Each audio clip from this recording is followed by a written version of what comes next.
We are the Fab Four. 4 African-American commissioned female troopers in the State Patrol. These are the faces the Washington State Patrol wants you to see. We're fabulous. Yeah, I got that. That's clear. It's fun. It's us. It is. We have fun with it. They're the patrol's new answer to a very old problem. Most Washington State Patrol troopers, specifically 86% of them, are white men. For 2 decades, that hasn't changed. I'm proud to work for an agency that's willing to say that publicly, this is a problem and we're trying to fix it. It's very much a good old boys club. Former State Patrol cadet Liz Griffin of Lakewood is skeptical. You're kind of seen as a threat.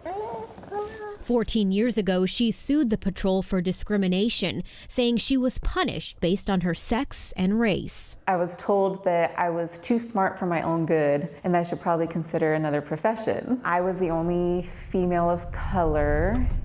Since then, the racial makeup of the agency hasn't changed much. We analyzed Department of Justice and state data and found diversity in the State Patrol has declined. Compared with 2003, the patrol now employs fewer Black, Asian, and Native American troopers. I don't recall seeing any that looked like me. Younger people need to see themselves in professions like that. Court documents show Liz was at the top of her class, an excellent cadet. But doing well, she says, didn't equate to being treated well. My badge number was supposed to be 668. They would refer to me as Sex 8 instead.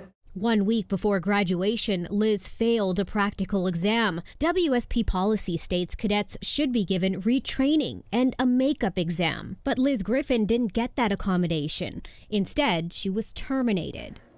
Yeah, I've experienced racism and sexism before, but this just felt like a bigger blow. Crushes your dreams. We want to see an agency that reflects the community that we serve. Former WSP trooper turned state senator John Lovick has raised these concerns for years. This is 2022. There are only 30 Black troopers. It still has to be a pretty lonely world for most of them. A 2021 state study shows applicants of color were failing the agency's psychological evaluation at a higher rate than their white counterparts.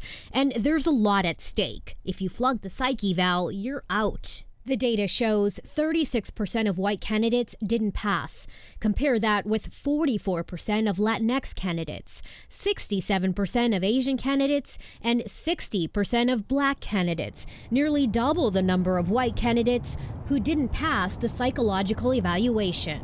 I think the screening process was obviously a problem. The man responsible for administering those tests, WSP's psychologist, Dr. Daniel Clark.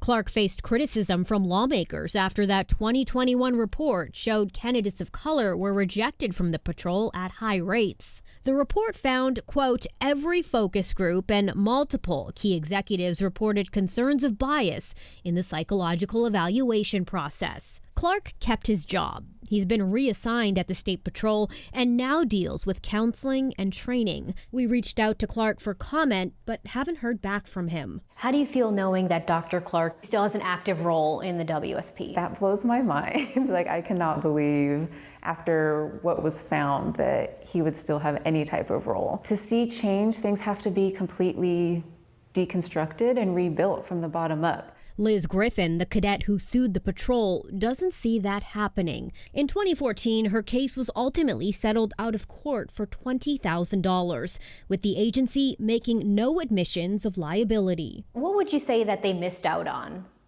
with you? Someone who really cares about people, someone who genuinely just wanted to be out there helping individuals. State Patrol Chief John Batiste would not answer questions for this story, but the chief's daughter, Trooper Jonna Batiste, was made available to speak to us. Is it fair to say that within the agency itself, you've never felt discriminated against or kind of othered because of the color of your skin? Not othered because of the color of my skin, othered because of my gender, yes. Yeah. I don't think necessarily that color plays a part in that. It just is you're 5'2" and you're underestimated. There were plenty of times when I showed up on scene and someone said, oh, I don't want you to help me, you're a girl. Where is the real trooper at? I am the trooper, so this is what you're gonna get, and I'm here to help you. And I've taught more than one man how to change his own tire. Oh yes, for sure.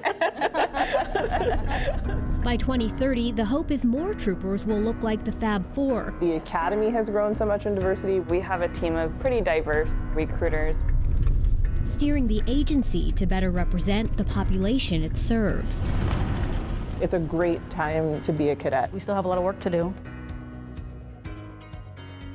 And WSP sent King 5 a statement saying in part that part of the challenge of hiring a diverse workforce is competing with other law enforcement agencies also looking to hire more candidates of color. To read the full statement and dig deeper into this issue, head to king5.com.